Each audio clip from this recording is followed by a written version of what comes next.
Fala galera, beleza? Pra quem não me conhece, meu nome é Thiago e eu sou instrutor de vídeo digital. E eu tava agora falando com o pessoal lá no... Eu fui tomar um café lá no bar do Edmundo. Edmundo é um cara que trabalha aqui em São Paulo.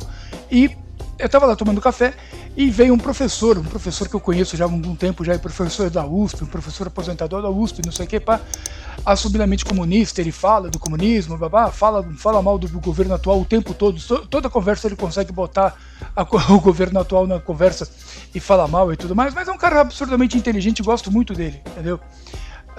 E aí a gente conversando tudo mais, e na verdade a conversa com ele é praticamente um monólogo dele. Ele não deixa você falar, ele fala muito, acho que por ter muito conhecimento, por saber muito, por ser um cara mais velho, ele fala o tempo todo, bicho. Nossa, aí não dá pra acompanhar. E fala baixo, fica com a máscara na cara, puta, é difícil escutar o cara, mas tudo bem, a gente escuta, a gente conversa, a gente, né, respeita a opinião das pessoas, mesmo quando a gente não concorda, mas ok, beleza, é um cara inteligente, gosto dele, e sempre que a gente se encontra, a gente conversa e conversa bastante. E quando ele foi embora, eu fiquei pensando, cara, isso não foi um diálogo, foi um monólogo, porque o velhinho falou bastante, e depois me veio, né, aí brincando lá com o pessoal, falei, cara, qual será a etimologia da palavra diálogo? Etimologia, o estudo da origem e da evolução das palavras. Ah, bom, né?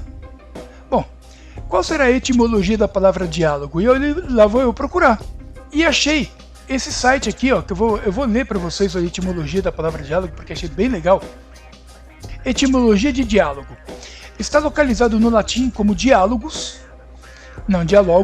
a partir da raiz grega diálogos. Quando pensamos na avaliação desta palavra, logo nos vem à mente uma descrição, a conversa entre duas ou mais pessoas.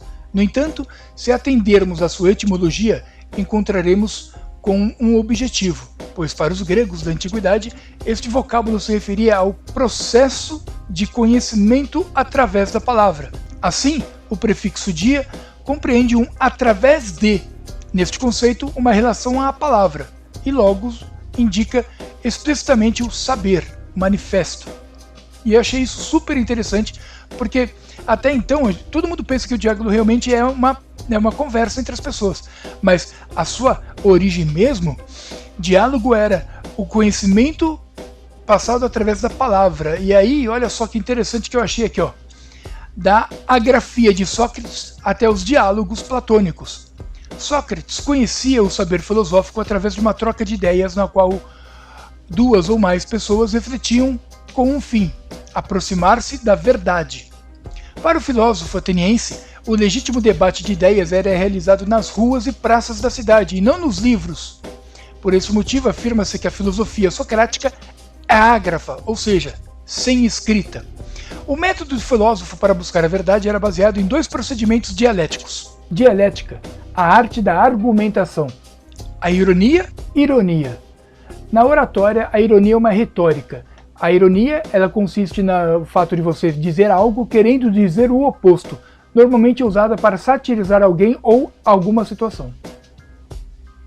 E a maiêutica, método socrático que consiste na multiplicação de perguntas, induzindo o indivíduo a descobrir suas próprias verdades e na conceituação de um objeto. Através da ironia, abordava as perguntas mais incômodas. Já pela maiêutica, deu a luz ao conhecimento de seu interlocutor. Platão foi o principal discípulo de Sócrates, e inspirado nele criou seus diálogos ilustres. Cada diálogo está dedicado a um tema. O Parmênides abordava a questão das ideias. O Fedro trata do amor. O Banquete é uma reflexão sobre a ideia do bem. E a República é um tratado sobre a justiça. Embora Platão seguisse seu mestre, introduziu uma novidade. O debate filosófico deixou a agrafia para dedicar-se à escrita. Neste sentido, o enfoque platônico expressa sentido originário de que significa diálogo. Em vez de suas obras, são um caminho para o conhecimento através das palavras. Na psicanálise, o terapeuta vai conhecendo seu paciente através de perguntas, e, portanto, ambos dialogam com um propósito: a cura do paciente. A troca de ideia entre amigos, o debate político, a confissão no contexto do cristianismo são também uma modalidade de conversação. Em diferentes contextos, o diálogo se torna uma busca por algo, um acordo ou pacto entre os interlocutores, um consolo espiritual para o sofredor, um novo projeto ou um caminho de sabedoria. As técnicas de coaching entraram em moda nos últimos anos. O coach não se trata de um guru com profundo conhecimento, mas sua técnica profissional está baseada no princípio socrático da maiêutica. Ao fazer perguntas a seu cliente, faz com que o mesmo tome consciência de seus próprios erros e fraquezas. O coach é um novo Sócrates, aquele que dá a luz para o cliente que já sabe, mas não tem consciência disso. E lendo esse texto eu fiquei pensando, cara, como uma coisa simples como o diálogo pode ser tão profundo e ter um significado tão amplo, certo? Então, eu nunca imaginei que o diálogo era a transmissão de conhecimento por meio da palavra não escrita, né? A palavra ágrafa, que eu também não conhecia esse termo, ágrafa, mas acredito que, assim como várias outras palavras de origem grega que tem um A na frente significa negação, grafia é escrita, ágrafa deve ser não escrita. Mas é um significado muito legal. E partindo desse pressuposto, a gente começa a entender também discussão como uma espécie de diálogo. E aí discussão não remete a uma coisa ruim, onde as pessoas estão brigando umas com as outras, mas apenas batendo um papo, sabe? Trocando ideias. É um diálogo. Você não viu ali o cara falando discussão política é uma forma de conversação? Então, é uma modalidade, na verdade, de conversação.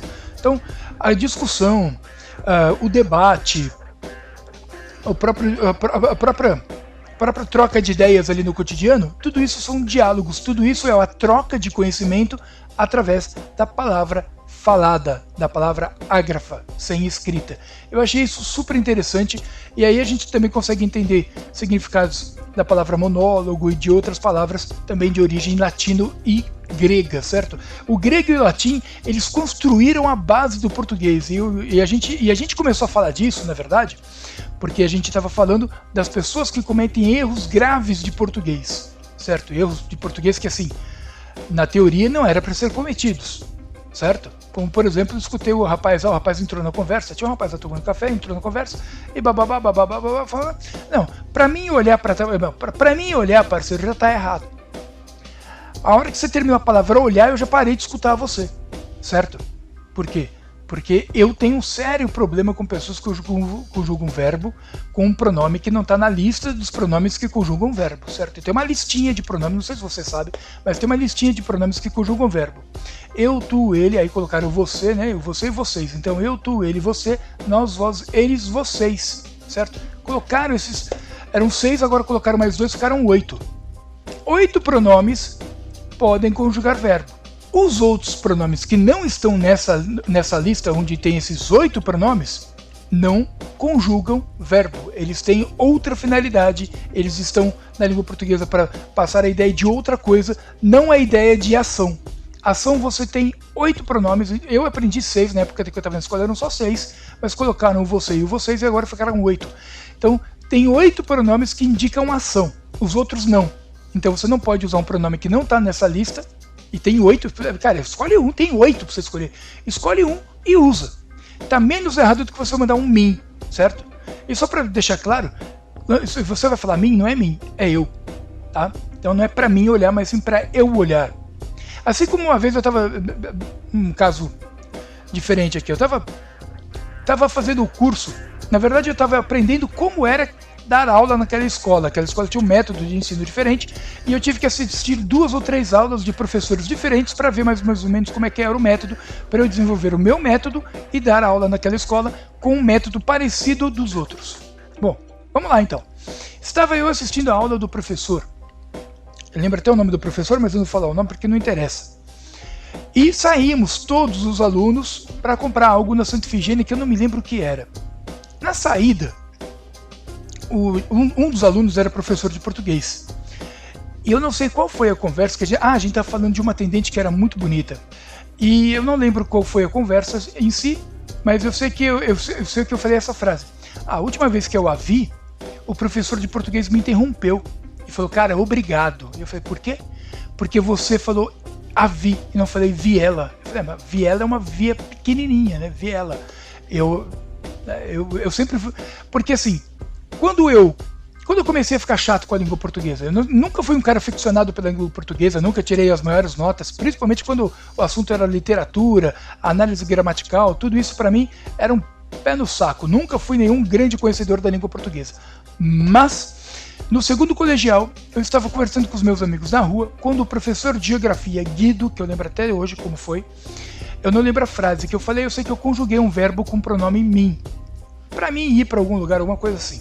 O Guido parou, olhou pra minha cara e falou: Thiago, você é índio? E eu falei: ué, por que você tá falando isso, Guido? Pô, pra mim ir, cara, é eu, tu, ele, e aí me deu uma aula de português, professor de geografia me dando uma aula de português no meio da rua, na frente dos meus amigos. Se isso fosse hoje em dia, o cara ia ficar revoltado, ia xingar o professor, pá, não sei o que, ia tentar dar uma humilhada no cara. Mas na minha época a gente tinha um troço chamado humildade. Então eu escutei, baixei a cabeça, falei: tá certo, Guido, desculpa. E fui fazer uma coisa que a maioria das pessoas devia fazer hoje em dia, que era aprender a falar português, certo? Porque falar brasileiro, todo mundo fala, saca? Um cara que nunca estudou na vida, que nunca pôs um pé numa escola e aprendeu um monte de gente falando do lado dele, esse cara fala brasileiro. Falar português, poucas pessoas falam. Muita gente conjuga verbo errado na internet. Ó, eu vou dar um exemplo de um cara, eu não vou falar o nome dele também, porque não importa, mas ele é gamer, e ele tem um canal de games no YouTube e ele posta lá a tela do jogo quando ele joga. Ele joga, grava a tela do jogo e bota na internet. E nesse jogo tem ali um moinho de vento. Um moinho de vento. E esse moinho de vento atrapalha, ele é um obstáculo que você tem que ultrapassar. Ele chamou o moinho de vento, talvez por um esquecimento na hora, de catavento eólico. Bom, tem dois erros aí, né? Primeiro o catavento, que não é um catavento, é um moinho de vento. E se é um catavento, é claro que ele é eólico, porque não existe catavento que não usa vento, tanto que o nome é catavento. Então se é um catavento, é obviamente que ele é eólico, mas tudo bem. Catavento eólico é um pleonasmo. Pleonasmo é quando você utiliza duas palavras com o mesmo significado para você reforçar o significado da palavra. Por exemplo, subir para cima, descer para baixo, entrar para dentro, sair para fora. Tudo isso são pleonasmos, certo? Mano, esse cara entra toda hora, puta que eu pariu. Bom, enfim, o catavento é um pleonasmo, porque se ele cata vento eólico, na verdade, né? Catavento eólico é um pleonasmo, porque se ele cata o vento, é óbvio que ele está catando o quê? O vento, que é alguma coisa eólica, certo? Então, por exemplo, tudo isso, né? Moinho de água, que é aquela roda d'água que fica girando ali quando você constrói perto de um riacho, ou um moinho de vento, quando você constrói aquelas torres altas que giram por conta do vento muito forte na região, certo? E tudo isso é para quê? Para gerar energia, beleza? Mas, enfim, o cara mandou um catavento eólico e tá tudo certo, e todo mundo achou engraçado, e ele adotou essa frase, mesmo sabendo o nome do negócio, ele adotou essa frase e hoje ele fala direto, mas tem um problema, porque, por exemplo, tem um italiano que assiste o canal do cara, e ele aprendeu que moinho de vento é catavento eólico. Ele fala isso como se o nome do negócio fosse aquele, e não é. Mas esse é o grande problema quando você começa a inventar palavras, inventar gírias e começar a falar errado. As pessoas que não são nativas da sua língua escutam você falando, acham que você está falando da forma correta, aprendem errado e espalham errado por aí. Então toma cuidado, beleza? Galera, o que eu tinha para falar sobre português e sobre a etimologia da palavra, diálogo e tudo mais era isso, beleza? Um grande abraço, fiquem com Deus e até a próxima.